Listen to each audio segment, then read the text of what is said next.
Welcome. My name is Roy Kruger, and I'll help moderate the session today.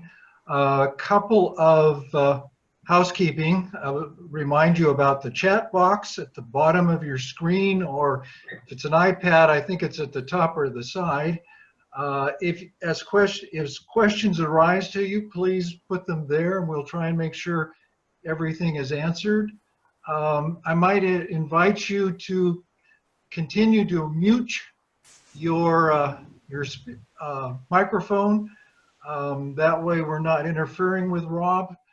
Our speaker today is pretty adept at using Zoom, so he may want to say some other things about when questions and how he wants to handle that.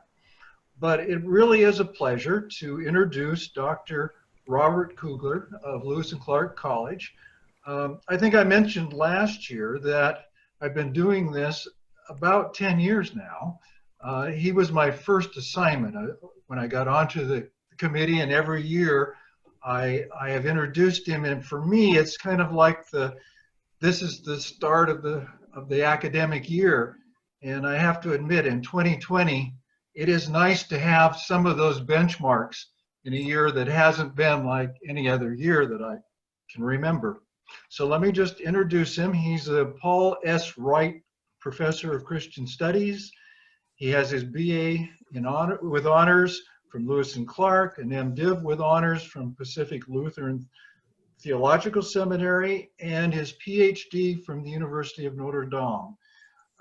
If you look at his vita, it's very impressive. His area of expertise is in Jewish and Christian origins, the Dead Sea Scrolls, ancient classical Greek studies, and religion in public life. And we've had a chance to look at some of those areas over the last 10 years. And he's also received numerous awards for his teaching and cutting edge research. And for the next 2 weeks, he's going to be talking to us about where do we go from here, early Jewish and Christian thought on the afterlife. So please join me in giving him a warm virtual welcome. Thanks, Roy. So, if we do this again, Roy, you should just say, Rob Kugler, done. Yeah. I appreciate the introduction. Thank you. Yeah, you guys know me. Good. So what I want to do is today, actually, what we're going to do is sort of introduce the topic, ask why it might be an interesting one. Truth is, you guys suggested this to me, along with one other, and I was trying to remember last night what the other one was. Does anybody else remember? And feel free if you've got, you can sort of speak up. What that does is it pops you into the first screen.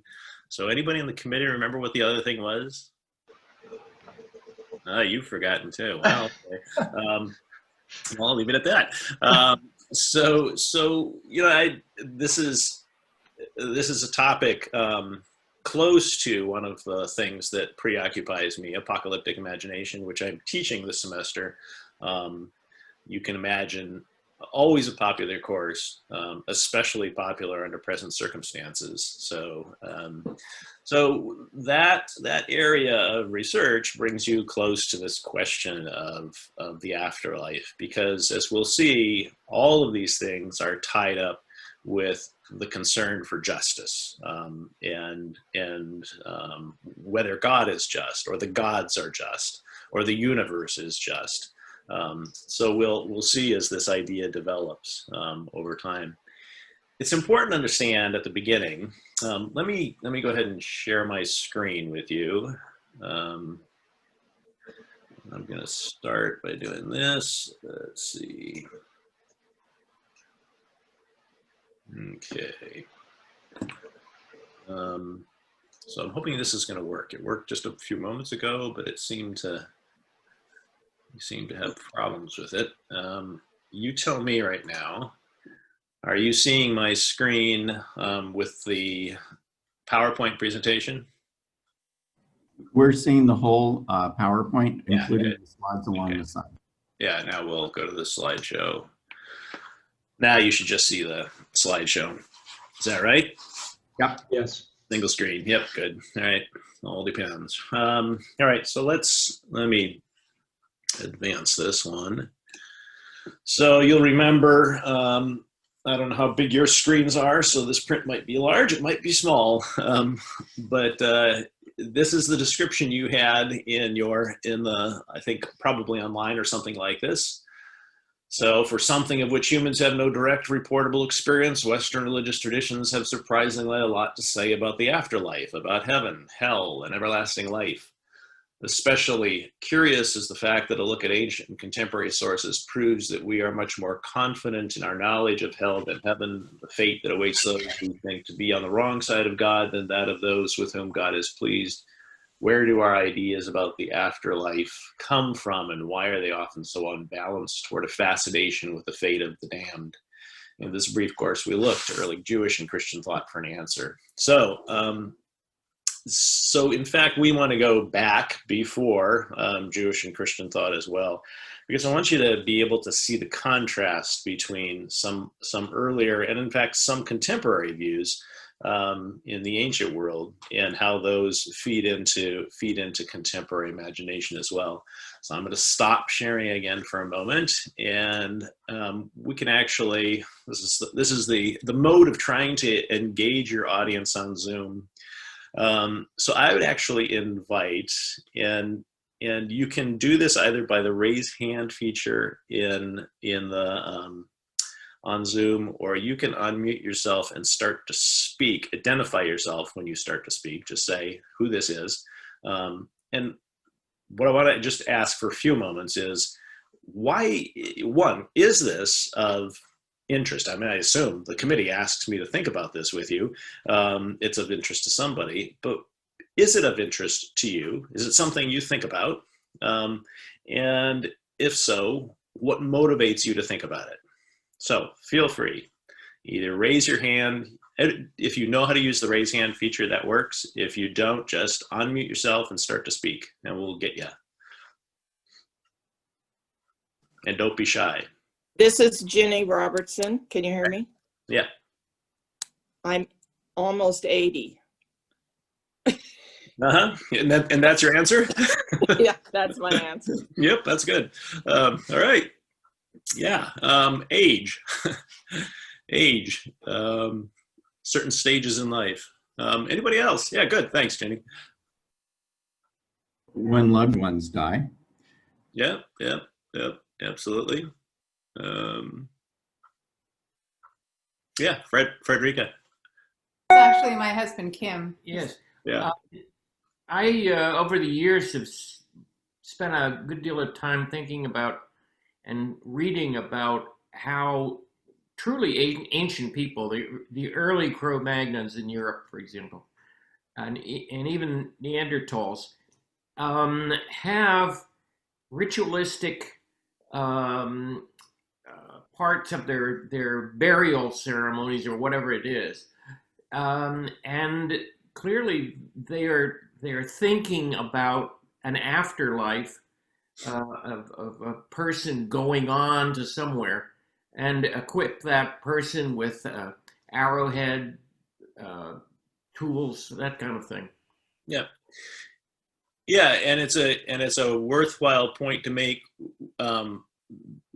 Pre-literate cultures. So you do archaeology, for instance, in the classical world, when people are interested in the pre-classical, the archaic period in Greece, the thing you always look for are graves, because it's clear that those people were thinking already about the afterlife in worlds where in some cases they didn't have a way of expressing their views via literary production, pictorial production, but the fact that they supplied graves with these items tells you that they have a conception. They're thinking about this. They're wondering about what the fate of the dead is. For instance, the Greece program that we lead, Mitzi and I have led twice. We're supposed to lead again next fall, if there are indeed overseas programs at Lewis and Clark next fall. When we were on Lesbos a few years ago, they discovered an archaic period grave that indicated the warrior culture of characters we're going to look at in a few minutes, of the so-called Homeric age, made it all the way to a place like Lesbos, and we had a warrior with a bronze sword and other accoutrements. And exactly, so it was clear that these people spread across the ancient world, both Western and Eastern, are thinking about this. Good. Anybody else? What are other reasons people get caught up in speculating about the afterlife? David? Yeah, I think I'm interested in, because it's been such a preoccupation of Abrahamic religions in general, but Christianity and Islam in particular. I have a big tableau on my wall that I bought in Niger in 1969 showing heaven and hell. And it's a bit like Dante's Inferno. It specifies various sins that people have committed and what's going to happen to them in the afterlife for those sins. So Yeah. this is, and it's obviously tied up with social control. Yep. Yeah, good. And we want to come back to that. That's an important point. The fact that people begin to think about the afterlife, not just for the sake of the afterlife, but also to speak to their own world about the present life and how you should behave in it. Good. Tom Dyke, I see a hand raised. Yeah, I just wanted to mention, I think, well, first of all, I agree with Jenny, that's part of it, but ever since I was a kid, I used to read the Greek and Roman myths and the contrast between the images of the afterlife and those myths. And what I was learning in Sunday school was always fascinating to me. So I'm hoping to hear more about that. Yeah, we will actually. We're going to get to these qualities, these characteristics. So David and Carolyn Greger. It's Caroline, and people have begun to touch on what I raised my hand for. All the things that have been mentioned before, and I got especially interested in what art imagery, Hieronymus Bosch and others, what they show about how we think about God. So I've often thought that people who are more concentrated or focused on hell have a very different image of God than those who are more focused on a more benevolent God for the afterlife. Yeah, good. Yeah, so we're gonna, again, we'll get to these things. Good. Anybody else before I move on? So we've been touching on some of these. So let me go back to sharing the screen, and you should, I hope, see. It's always this slow process. Okay, you see the full. See the full slide again, right? Yep. Yep. So they didn't. What we're getting at is that these Jewish and Christian ideas really did not develop, as I say, in a vacuum. So here's the principle: humans naturally, and some of you touched on this, speculate about death, the dead, the soul. And in some cultures, but not all, right, about justice and retribution as they relate to these.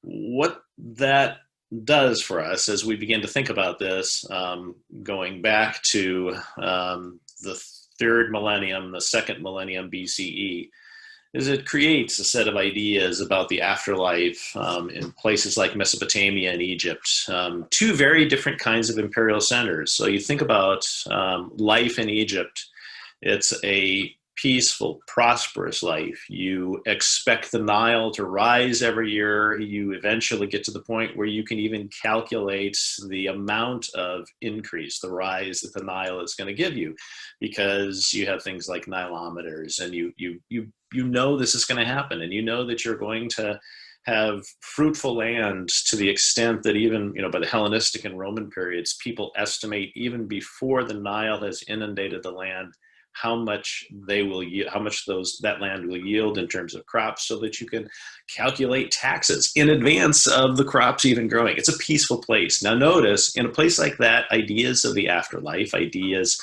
about the present life are going to be vastly different from a place like Mesopotamia, where the rivers that give life are violent,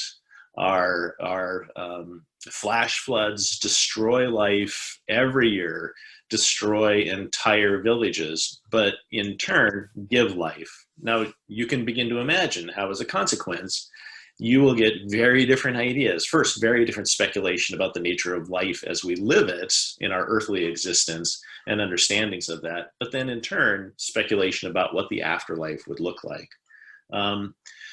Those kind of speculations give rise to ideas of the afterlife in Greek, and I put in Roman thought as well. I'm a Hellenist. What can I say?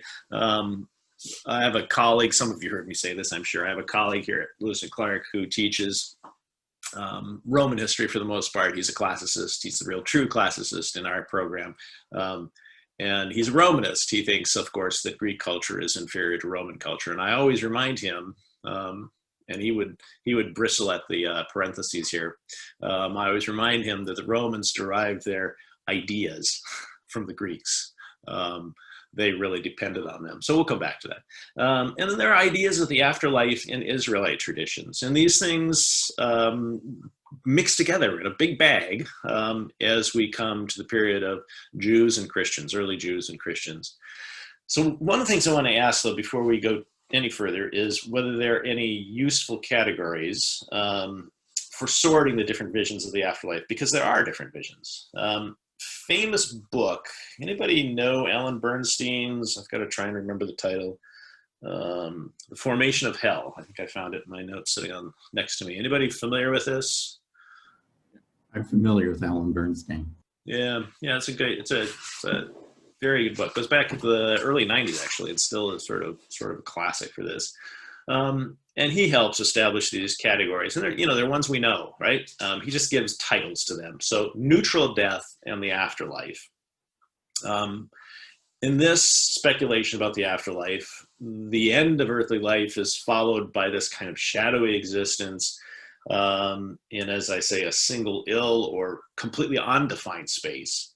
The phrase other people have used is, it's a warehouse for the dead, right?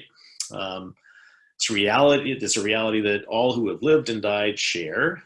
There are apparently no distinctions among those who are experiencing this post-biological existence, and that is, the distinctions are not made on the basis of how they live their lives. We'll see that in Greek thought that position comes in for critique and re-examination over time. And we'll want to ask why. What happens to make that the case? By contrast, we have notions about the afterlife where we really begin with this idea of a moral death. So earthly life is followed by existence in one of two, and eventually sometimes more realms, which are destined for the deceased according to the way they live their earthly lives. In other words, there's a judgment. There's some notion of retributive justice.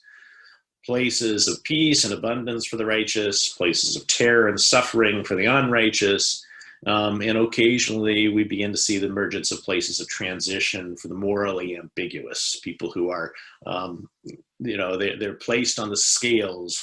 Their life is placed on the scales, and it doesn't tip one way or the other. So notice these are two very different ways. I'm going to stop the share again. Two very different ways of thinking about the afterlife. Why? What do you think? Why do we have these two different categories? And you can choose to explain one or the other. And I need to look in the chat box. Okay, everybody's okay. So again, use the raise hand feature if you like, or if you don't know how to do that, just pipe up. If you have any ideas. And you guys are always so good at having ideas. Be brave. Nobody? Yeah, David, sorry. I think the moral one has got to be seen as tied up with efforts at social control in the here and now. I mean, if what they do is going to condemn them to eternal torment, they might think twice about doing some of those things. Yeah, so that's certainly one of the, exactly, and we'll come back to that next week. We'll take a look at something like the Apocalypse of Peter, which clearly, you know, has that sort of function. So it's used as a means of sort of controlling behavior in the present. I saw Tom Dyke had a hand up, but it looks like it's down. Yeah, well, David gave my answer. Okay, all right. My question. I see a hand up from Sally. Yeah, there's third category, and that would be those who just think there's nothing, oblivion. Yeah. And we don't, what's interesting is we do not have that testified to in at least these early traditions. People, until we get to, you know, you can find little, you know, odds and ends.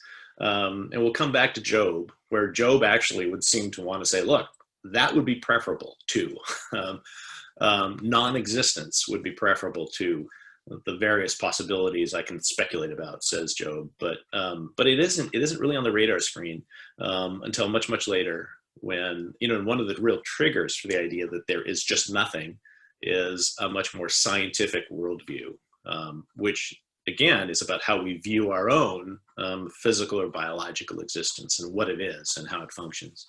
Anybody else? This kind of probably just what you said, but and this also may be a totally 20th century, 21st century thing, but to me, the whole idea lends something to my life means something, and you know, we're not just masses of protoplasm or something like that. Yeah, and in the sense, and notice that judgment, that view, that we're not just masses of protoplasm or something, I like the phrase, it leads to the idea of the soul. So, you know, if we went to the prior slide, these questions about these things like the dead, the thing of death itself, but the soul as this thing that's separate from our biological existence, that has a reality that extends beyond us. Yeah, Roy. Yeah, somewhere remember reading that there had to be something about justice for the martyrs. I mean, why would they do what they did if all of it was just for nothing?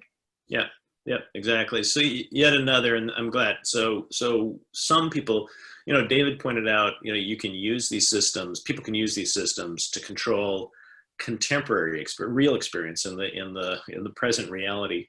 One of the other reasons this particularly moral death, to use Bernstein's category, comes into play is the sense that, what about the failure of justice in this life? How can that be? Is that somehow rectified in the afterlife? So good. Anybody else?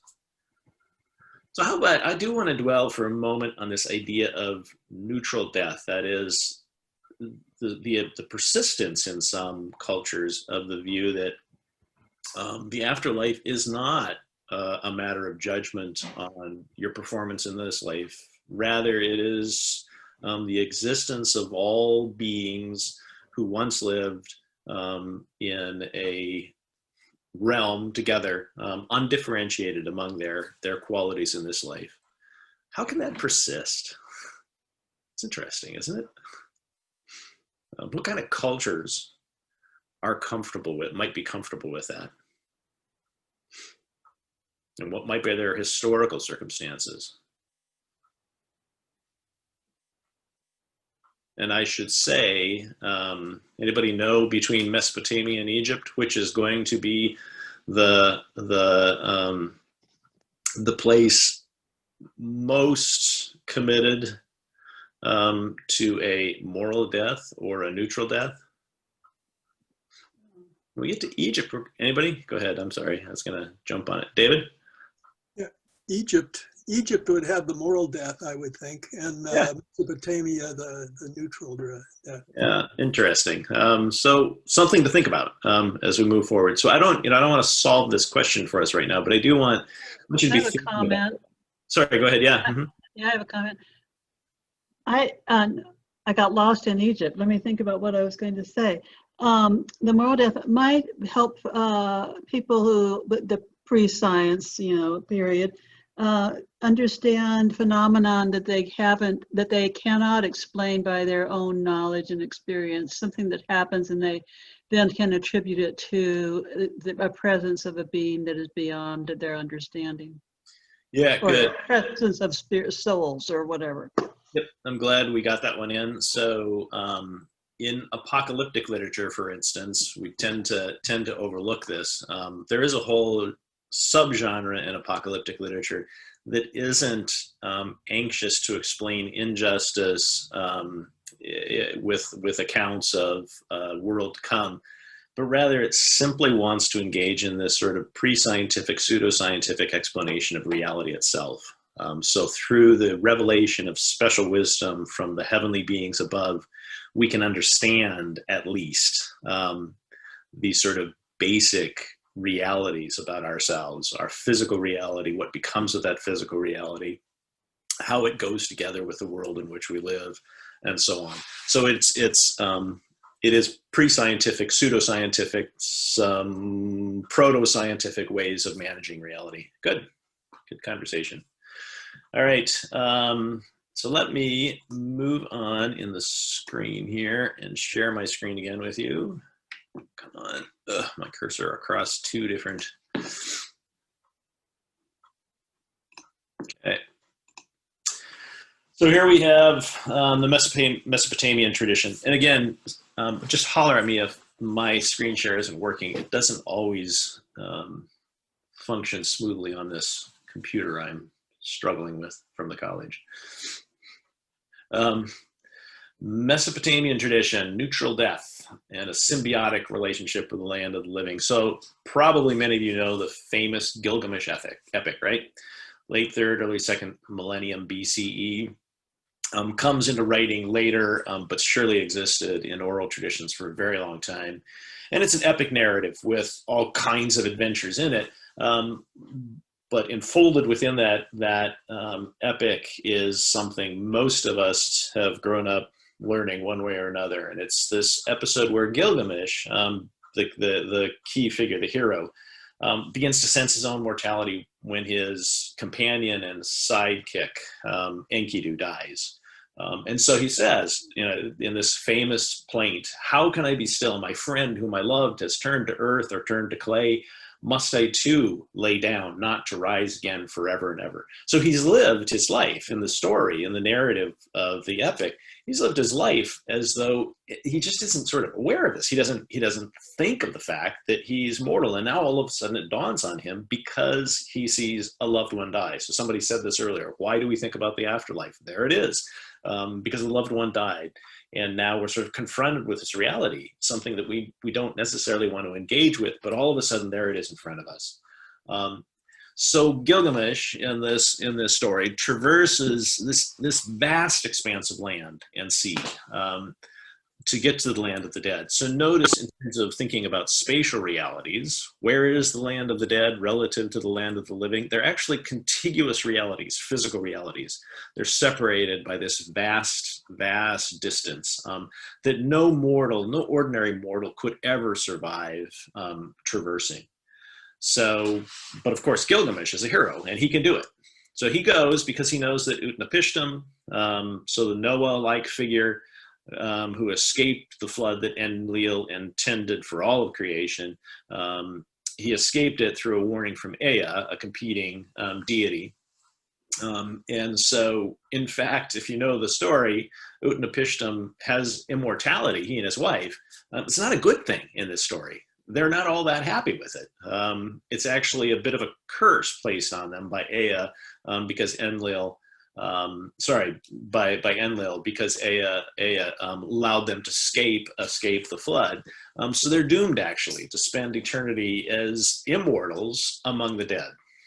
So now we have, so Gilgamesh goes because he wants to get the secret. He wants to get the mystery. And he talks to Utnapishtim, and before he gets the mystery, the secret, which Utnapishtim does give to him, Utnapishtim wants to explain to him, show him why this is not something to be regarded as wanted. Anybody know what the little test is? Just speak up if you know it. he has to stay awake for 6 days. He can't do it. Why would you want to stay awake for 6 days? Utnapishtim's point is, death isn't such a bad thing, Gilgamesh. Gilgamesh pushes, though.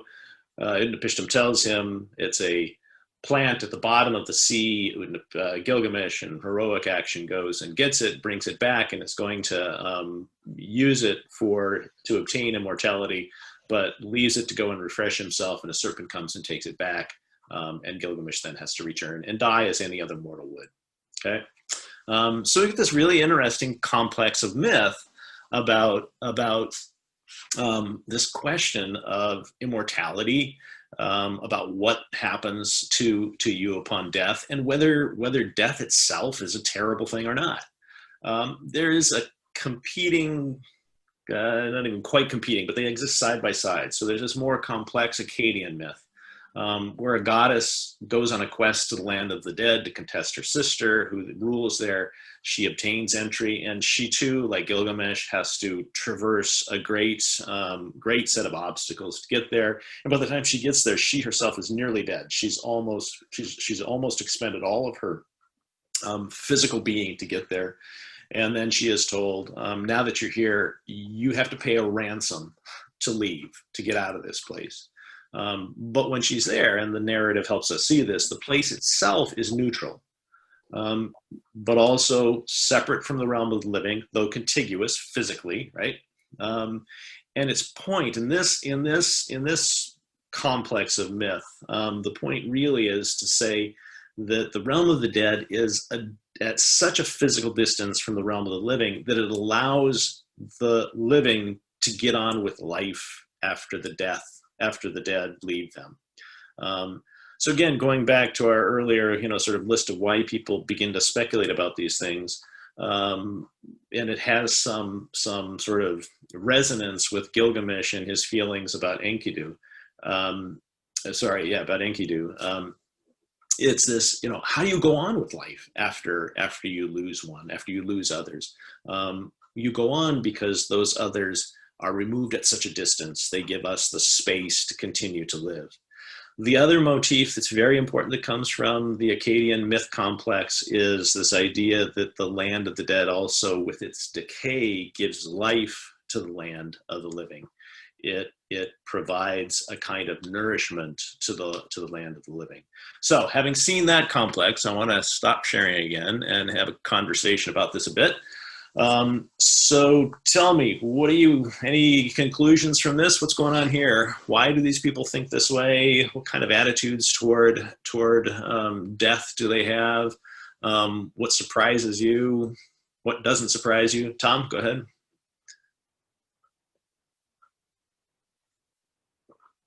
Oh, you're still muted, Tom. I'm still struggling a little bit to try to understand why people would conceive of a neutral afterlife. Is it also a way of saying that, well, we're not going to figure it out anyway? And it may not be so much, because they have some clear ideas about that reality, right? They're expressing some ideas. It does seem to be a resistance to going there. That is, to that place where you begin to make judgments about how people live this life, and submit them to punishments or rewards in the afterlife accordingly. well, So I was thinking about the neutral,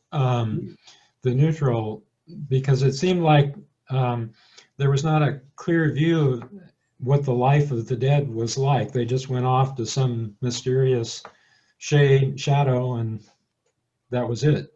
Yeah, and that's I guess what I was trying to say is, I think the fact that some people, some cultures, some traditions, intellectuals, I should say, stick with that is they're resisting the idea that we would impose through our imagination, or even that the divine would impose a judgment on the living, in terms of the balance of their life.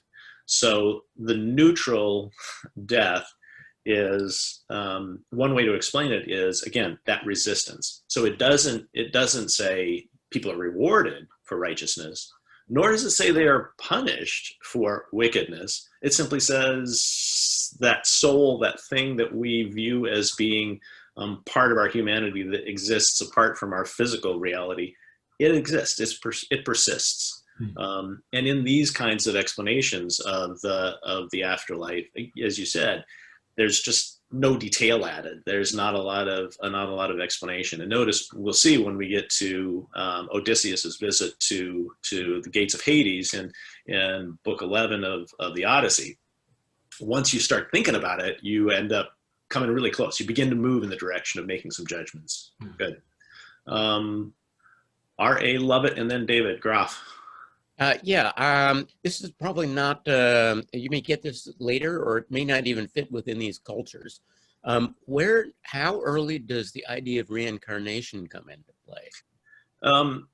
Reincarnation comes, good for you, good of you to ask. I'll have to bring this in next week. It's not a Western concept, except for we'll see, some Greek traditions, Greek philosophical traditions. I don't think we're going to get to it today, Orphism, but we'll touch on that next week. Yeah. Sorry to put you off. Anybody else? Did I see another hand? Oh, sorry, David. Yep, you're still muted. Yeah, you mentioned the Odysseus episode where he visits Achilles in the afterworld or the underworld. It seems to me that might be a way of affirming the here and now and the life, that one should put one's mind to this life and not worry too much about it. It's not very good. You don't want to go there. It's very boring and awful, but it's not punishment, but it's boring. We'll come to this.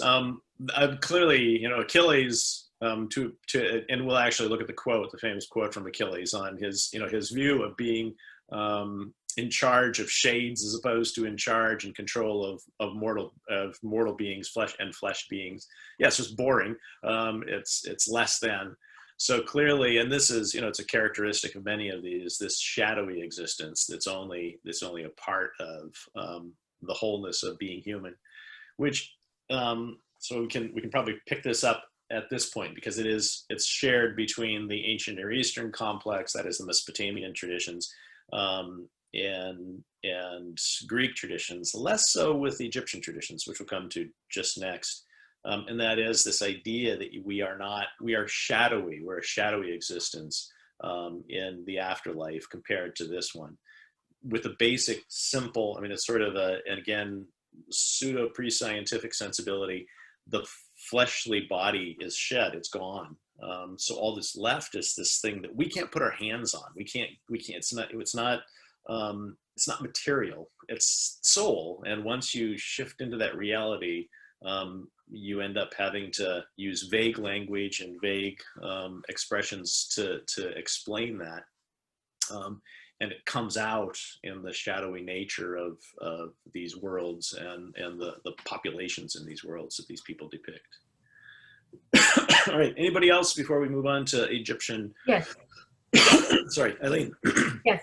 I'm curious about if Mesopotamia is a more violent culture and they have a more neutral view of the afterlife, doesn't that make it easier? It's a kind of a social control to recruit soldiers to go out and do the fighting and conquering and dying for the glory of the fatherland, and then you're just a shadow, so it's not going to hurt. It won't hurt for very long, and then you'll go into this amorphous kind of thing. Just a cynical question. Yeah. I'm not sure whether I want to go there. I think, and this is just, anybody else wants to weigh in. I think in the Mesopotamian tradition, the sort of persistence of the neutral death is mostly about an unwillingness to impose retribution, to impose notions of retribution, and to think in those categories, in part because you're living in a world where you are so preoccupied with living in that world. And so you tend not to, and we get this from the imperial intelligentsia as opposed to sort of ordinary folks. It would be nice to know more of how ordinary folks deployed these things, and we just don't have the resources from that part of the world to do this.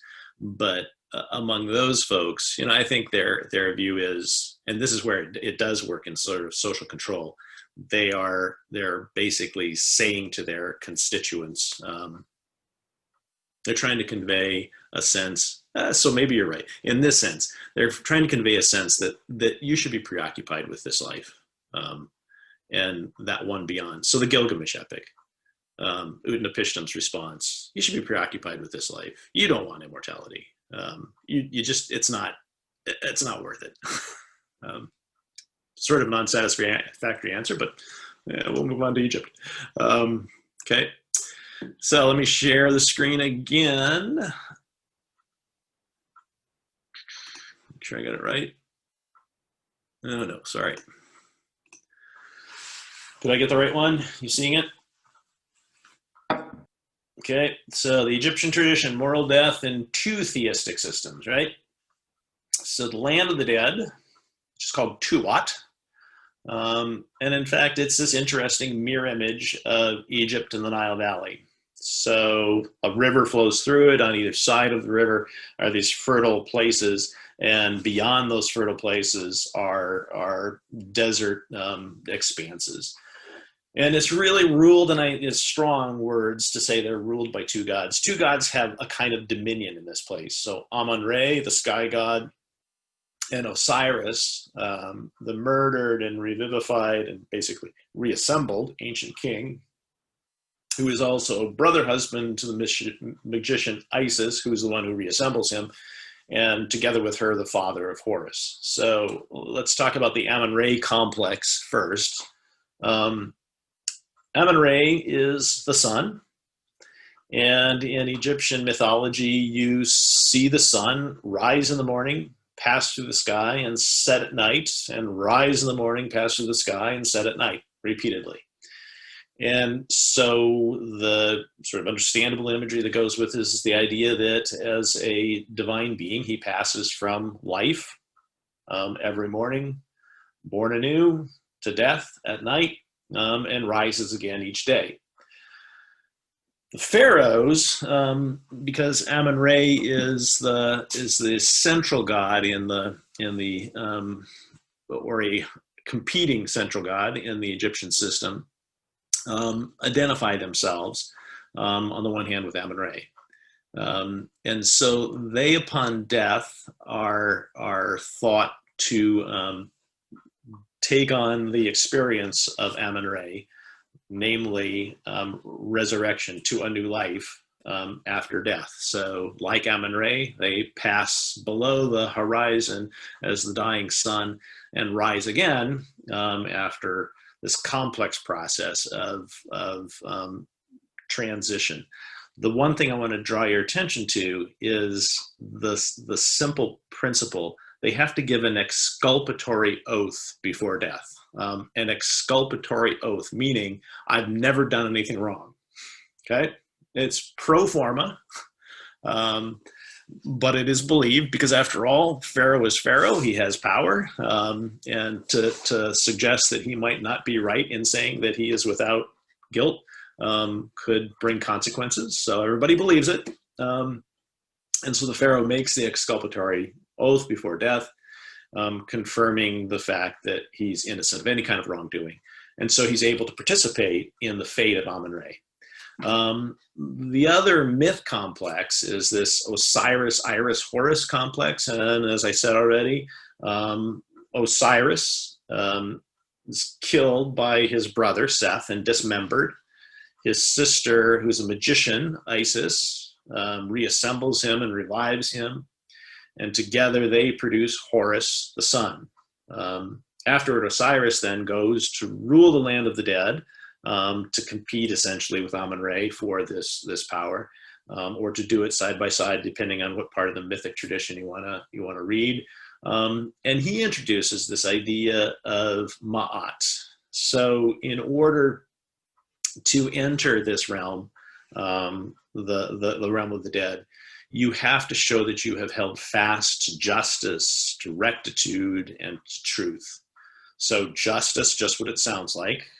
Rectitude, a kind of piety, I guess, would be the best way to think about this.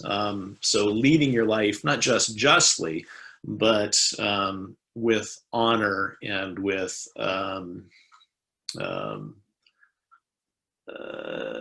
not engaging in morally questionable behaviors that would not necessarily have any impact on your neighbor.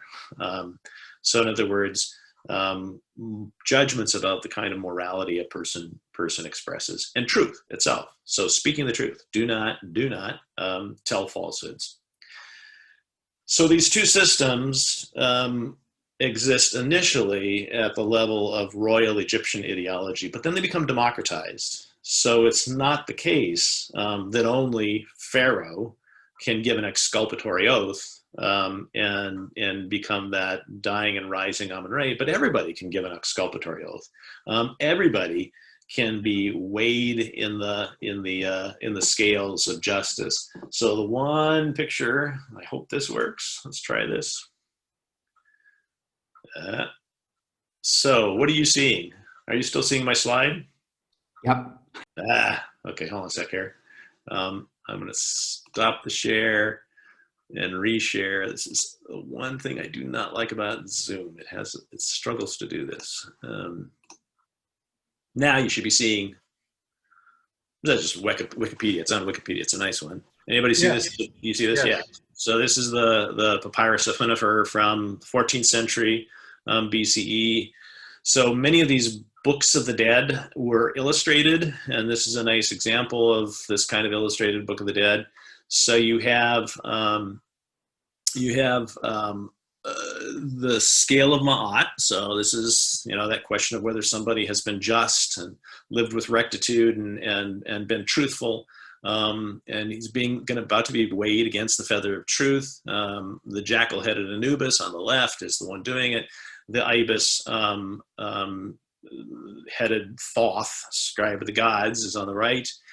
And below is this, and you see various depictions of Amit, but below is the head of this creature. It's not perfect. Anybody, what is this creature below on the right-hand side as you're looking at it? Just look at its head. Crocodile? Yeah, good. Yeah, our granddaughter. We have one of those books where you're learning the letters of animals, letters through the first letter of an animal, and she has this, she can see an alligator, but she doesn't see crocodiles. And I'm constantly having to say, oh no, that's a crocodile. And she says, no, it's an alligator. Why doesn't it? She's 3. She says, why isn't it on the A page? That's just because I wanted to tell you how smart my granddaughter is. In any case, you can all laugh now. You can unmute yourselves and laugh. It's okay.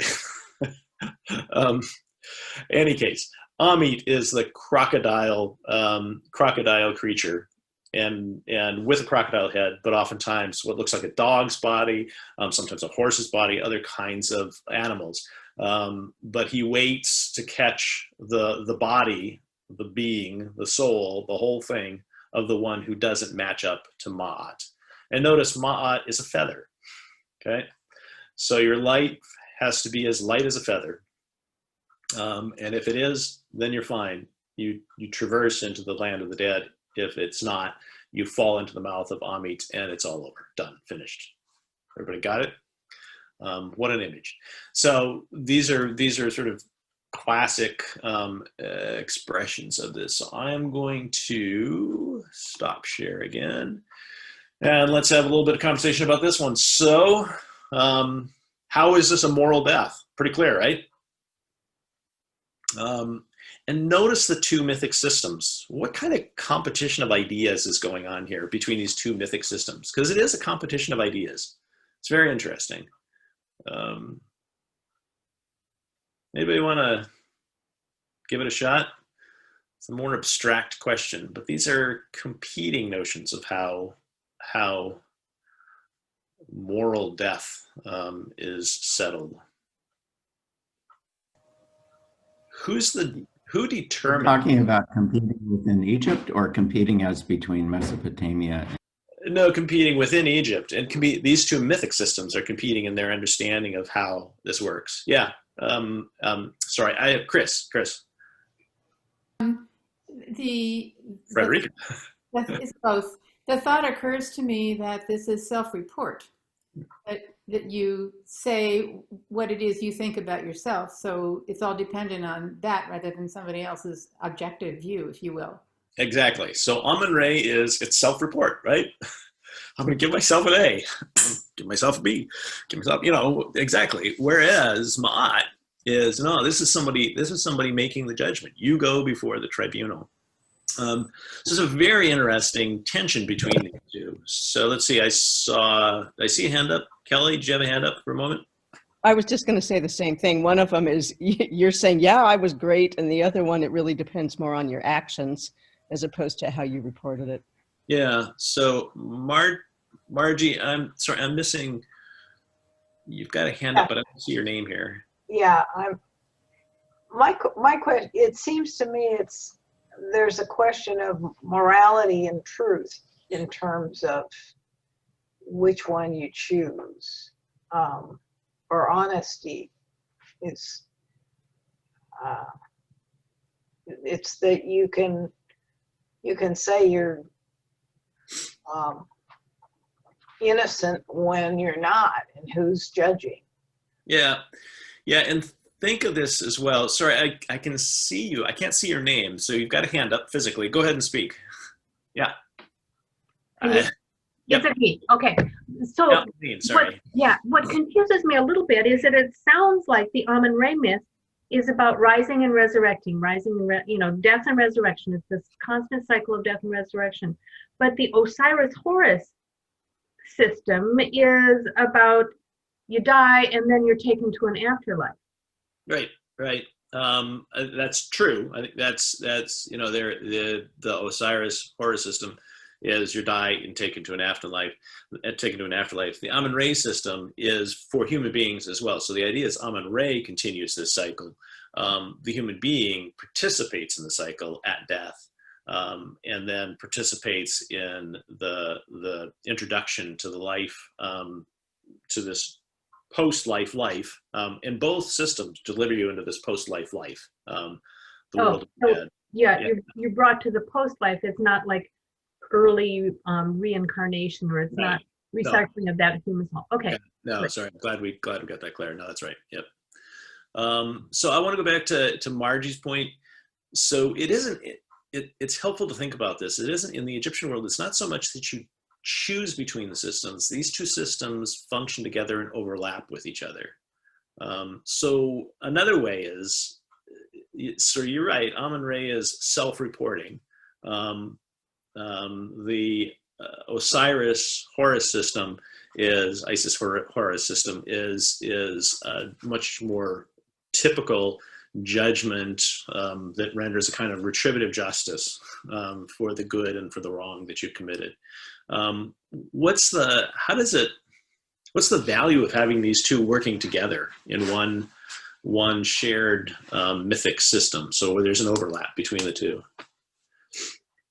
And this is the interesting thing I think about Egyptian religion when it comes to this. Margie, go ahead.